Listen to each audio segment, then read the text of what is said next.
ರಾಷ್ಟ್ರೀಕೃತ ಬ್ಯಾಂಕ್ಗಳಲ್ಲಿನ ರೈತರ ಸಾಲ ಮನ್ನಾಕ್ಕೆ ಒತ್ತಾಯ ಮುಂದುವರೆದಿದ್ದು ಯೂತ್ ಕಾಂಗ್ರೆಸ್ ಕಾರ್ಯಕರ್ತರು ಇವತ್ತು ಧರಣಿಯನ್ನ ನಡೆಸಿದ್ರು. ಬಿಜೆಪಿ ರಾಜ್ಯಾಧ್ಯಕ್ಷ ಬಿಎಸ್ವೈ ನಿವಾಸಕ್ಕೆ ಮುತ್ತಿಗೆ ಹಾಕುವ ಯತ್ನವನ್ನ ಕೂಡ ನಡೆಸಿದ್ರು. ಬೆಂಗಳೂರಿನ ಡಾಲರ್ಸ್ ಕಾಲೋನಿಯಲ್ಲಿನ ಬಿಎಸ್ವೈ ನಿವಾಸಕ್ಕೆ ಮುತ್ತಿಗೆ ಹಾಕುವ ಯತ್ನವನ್ನ ನಡೆಸಿದ ಕಾರ್ಯಕರ್ತರನ್ನ ಪೊಲೀಸರು ತಡೆ ಹಿಡಿದ್ರು. ಬ್ಯಾರಿಕೇಡ್ಗಳನ್ನು ಅಳವಡಿಸಿ ತಡೆ ಹಿಡಿಯುವ ಪ್ರಯತ್ನವನ್ನ ಪೊಲೀಸರು ಮಾಡಿದ್ರು.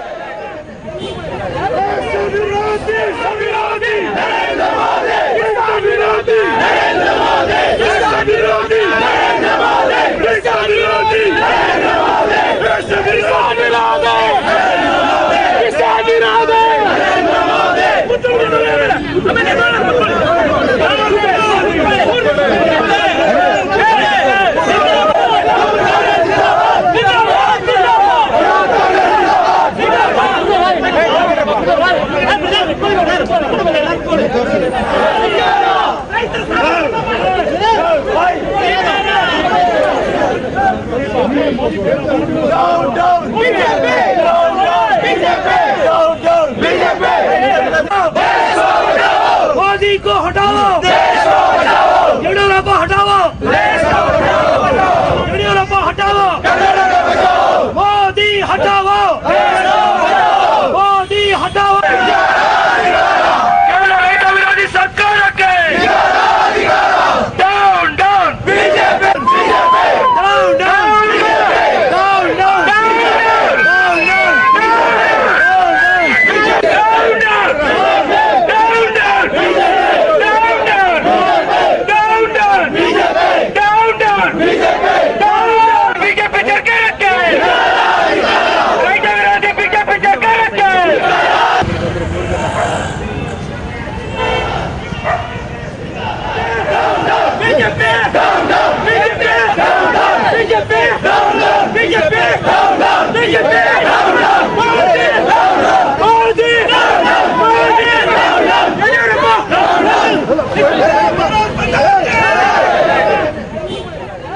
ಮತ್ತಷ್ಟು ಡೀಟೇಲ್ಸ್ ಕೊಡ್ಲಿಕ್ಕೆ ದೂರವಾಣಿ ಸಂಪರ್ಕದಲ್ಲಿದ್ದಾರೆ ನಮ್ಮ ಪ್ರತಿನಿಧಿ ಮಧುಸೂದನ್.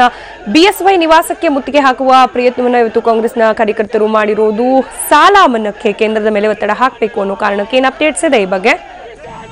ಖಂಡಿತವಾಗ್ಲೂ ಸ್ಮಿತಾ, ಕಳೆದ 3-4 ದಿನಗಳ ಹಿಂದೆ ಕೂಡ ಶಿವಮೊಗ್ಗಕ್ಕೆ ಪ್ರವಾಸ ತೆರಳಿದ್ದ ಬಿಜೆಪಿ ರಾಜ್ಯಾಧ್ಯಕ್ಷ ಹಾಗೂ ಶಿವಮೊಗ್ಗ ಸಂಸದ ಬಿಎಸ್ ಯಡಿಯೂರಪ್ಪರ ಮುತ್ತಿಗೆಗೆ ಕಾಂಗ್ರೆಸ್ ಯುವ ಕಾರ್ಯಕರ್ತರು ಮುಂದಾಗಿದ್ರು. ಅದೇ ನಿಟ್ಟಿನಲ್ಲಿ ಇವತ್ತು ಕೂಡ ಬೆಂಗಳೂರಿನಲ್ಲಿ ವಾಸ್ತವ್ಯ ಹೂಡಿರೋ ಅಂತ ಬಿಎಸ್ ಯಡಿಯೂರಪ್ಪರ ಡಾಲರ್ಸ್ ಕಾಲೋನಿ ನಿವಾಸಕ್ಕೆ ಕಾಂಗ್ರೆಸ್ನ ಯುವ ಕಾರ್ಯಕರ್ತರು ಮುತ್ತಿಗೆ ಹಾಕಲಿಕ್ಕೆ ಮುಂದಾಗಿದ್ದಾರೆ. ರಾಜ್ಯ ಸರ್ಕಾರ ರೈತರ ಸಾಲವನ್ನ 50,000 ರೂಪಾಯಿ ಕಡಿತವನ್ನ ಮಾಡಿದೆ, ಆದ್ರೆ ಸಾಲವನ್ನ ಮನ್ನಾ ಮಾಡಿದೆ. ಆದ್ರೆ ರಾಷ್ಟ್ರೀಕೃತ ಬ್ಯಾಂಕ್ಗಳಲ್ಲಿ ಇರೋ ಅಂತ ರೈತರ ಸಾಲವನ್ನ ಕೇಂದ್ರ ಸರ್ಕಾರ ಮನ್ನಾ ಮಾಡಬೇಕು ಅನ್ನೋ ನಿಟ್ಟಿನಲ್ಲಿ ಸಂಸದ ಹಾಗೆ ಬಿಜೆಪಿ ರಾಜ್ಯಾಧ್ಯಕ್ಷರಾದಂತಹ ಯಡಿಯೂರಪ್ಪರ ಮೇಲೆ ಒತ್ತಡ ಹೇರಲಿಕ್ಕೋಸ್ಕರ ಯುವ ಕಾಂಗ್ರೆಸ್ ಕಾರ್ಯಕರ್ತರು ಇವತ್ತು ಡಾಲರ್ಸ್ ಕಾಲೋನಿಯ ನಿವಾಸಕ್ಕೆ ಮುತ್ತಿಗೆ ಹಾಕ್ಲಿಕ್ಕೆ ಮುಂದಾಗಿದ್ರು. ಈ ವೇಳೆ ಅವ್ರನ್ನ ಬಂಧಿಸಿದಂತ ಪೊಲೀಸರು ಯಾವುದೇ ಕಾರಣಕ್ಕೂ ಯಡಿಯೂರಪ್ಪರ ನಿವಾಸದ ಮುಂದೆ ತೆರಳಲಿಕ್ಕೆ ಬಿಟ್ಟಿಲ್ಲ.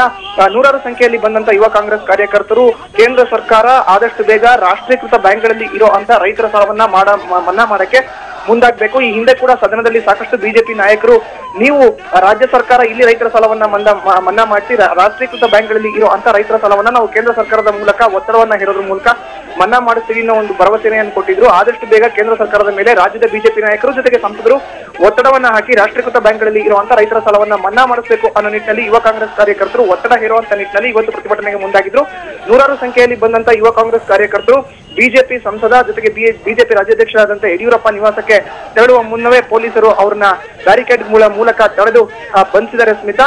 ಇನ್ನು ಕೇಂದ್ರ ಸಚಿವ ಡಿ.ವಿ. ಸದಾನಂದ ಗೌಡ್ರ ಮನೆಗೆ ಕೂಡ ಯುವ ಕಾಂಗ್ರೆಸ್ ಕಾರ್ಯಕರ್ತರು ಇನ್ನೇನು ಕೆಲವೇ ಕ್ಷಣಗಳಲ್ಲಿ ಮುತ್ತಿಗೆ ಹಾಕುವಂತ ಸಾಧ್ಯತೆ ಇದೆ. ಈಗಾಗಲೇ ಬಿಜೆಪಿ ನಾಯಕರ ಮನೆಗೆ ಯುವ ಕಾಂಗ್ರೆಸ್ ಕಾರ್ಯಕರ್ತರು ಮುತ್ತಿಗೆ ಹಾಕೋದ್ರ ಮೂಲಕ ರಾಷ್ಟ್ರೀಕೃತ ಬ್ಯಾಂಕ್ಗಳಲ್ಲಿ ಇರೋ ಅಂತ ರೈತರ ಸಾಲವನ್ನ ಮನ್ನಾ ಮಾಡಬೇಕು ಅಂತ ಆಗ್ರಹ ಮಾಡ್ತಿದ್ದಾರೆ ಸ್ಮಿತಾ. ಧನ್ಯವಾದ ಮಧುಸೂದನ್ ಮಾಹಿತಿಗಾಗಿ.